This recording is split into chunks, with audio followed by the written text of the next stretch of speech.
Okay, I figured out a route to go. I hadn't been on it. Wow, this is one of the newer subdivisions right here in front of us.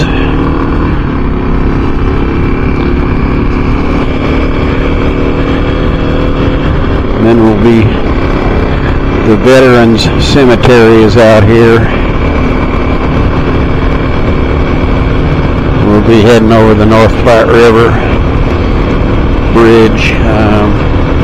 Then the road we're going to take goes left and it heads to the landfill, and that's the new road. There's another one of the dog parks where you can let your dog run free. This is the river, kind of a little sort of park down along the edge of it there. The river looks real fishable. It's still open, no ice yet. So I should actually be doing some of that. We get a nice day like this.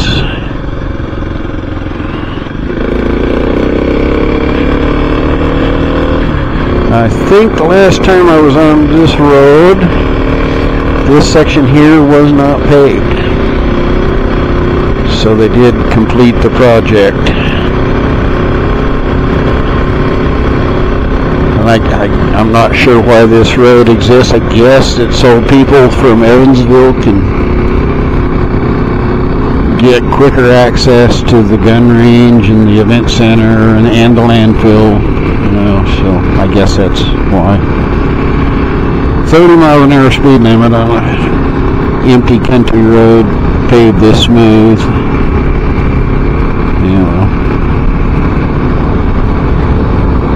It's Casper Mountain off in the distance. I don't know if you can see much. Bank of clouds hanging in front of it. A little bit of ice down here on the river. We're not too far below the water treatment plant, and it does let out kind of warmish water, warmer than the river. So the river temp comes up a degree or two right below it there, I think. Here's the landfill, one of my least favorite places in the world. If you want to get a flat tire, go there a few times, you'll probably get your wish granted. Especially if you have to go actually out to the landfill part, if they won't let you go to the bale fill. And you gotta run out there, and geez, you just never know what you're running over. And the way they are with their tire laws anymore, you get a nail through the wrong part of even the wrong part of the tread, and they're gonna refuse to fix it. So you don't, unsafe, can't fix it, gotta buy a new tire. And so then, of course, if you got tires that are halfway wore out, the tread height, the tires aren't going to match. So you'd about have to change all four of them at that point. And what a racket.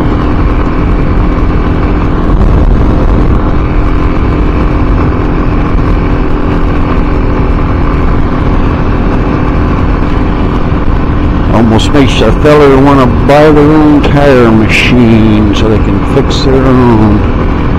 That plus the fact that they won't put on a tire that's any other size than what your door says is supposed to be on the vehicle.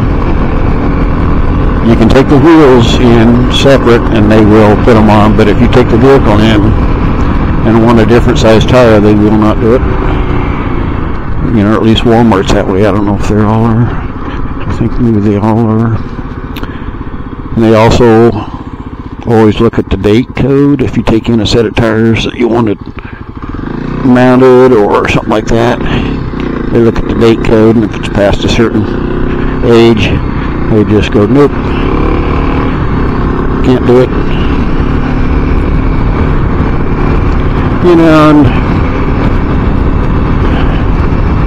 There is something to that, of course. The tires do not have as much, I don't think they got as much carbon black in them anymore, so they don't age as well as they used to. You know, but I've got my old 56 Ford pickup. The tires that are on it are 30 years old. The truck spends a lot of time in the garage, most of the time in the garage, and doesn't get sun. You know, the sun doesn't get to the tires, I guess. But there's no weather checking. The tread is still decent. You know, I don't drive the truck a lot. But yeah, I mean, so much for the date cut. You know, these are, I think they're Dayton tires, so they were not expensive tires when I bought them.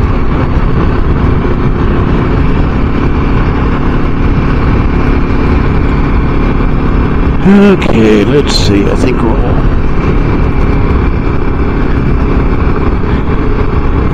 take a ride up here at the brewery. Go past Skull Tree. That's another brewery. This one on the corner up here is Mountain Hops. I don't know that I've tried any of their beers yet. I've tried a Skull Tree beer or two. They're okay. There's some good ones, you know.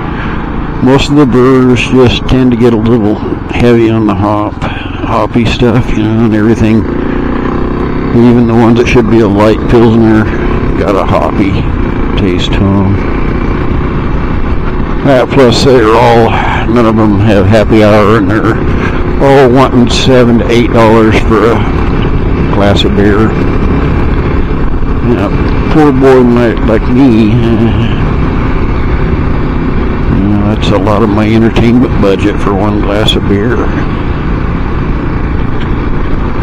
Used to come to this neighborhood a lot. Had some guys, friends that had businesses along here.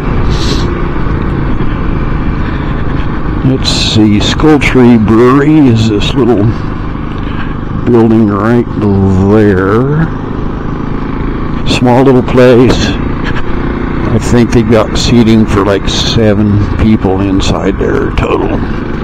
But they also have events where they will have a band outside, you know, in the summer, and they will cram a lot of people on that little property. I think in the winter, once they even did that, they did something, and they had, you know, it was all indoor, and they had over 100 people in there, and God, there can't be 2,000 square feet maybe there.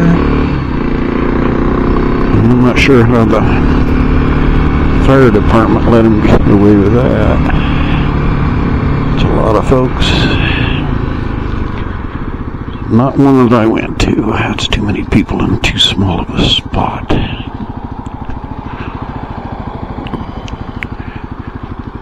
Oh, well, I think I'm heading home.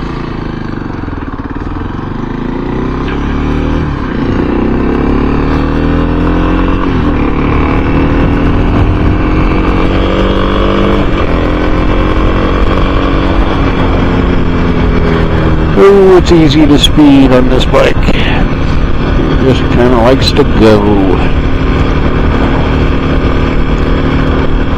This cold, dense air is probably helping it run, but then it's also getting a little bit hindered by I think the humidity is pretty high, so you get, you know, water molecules in the air that doesn't burn, so, yeah, you lose a little air, but, you know, not a lot.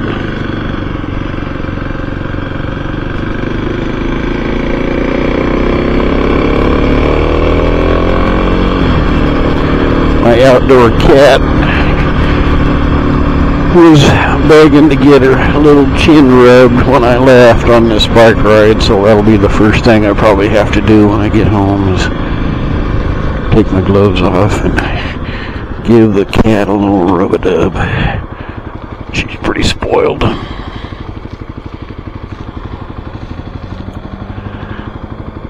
Got a little blue sky poking through.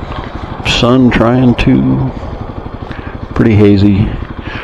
I think I don't know, I thought maybe it was snowing up on the mountain, but I don't see a lot of white up there.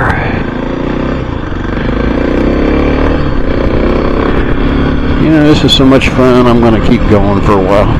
I'm going to probably pull off down here and shut the vid back off again. So, yeah, it's like getting well into December, and I'm still riding. 32 degrees.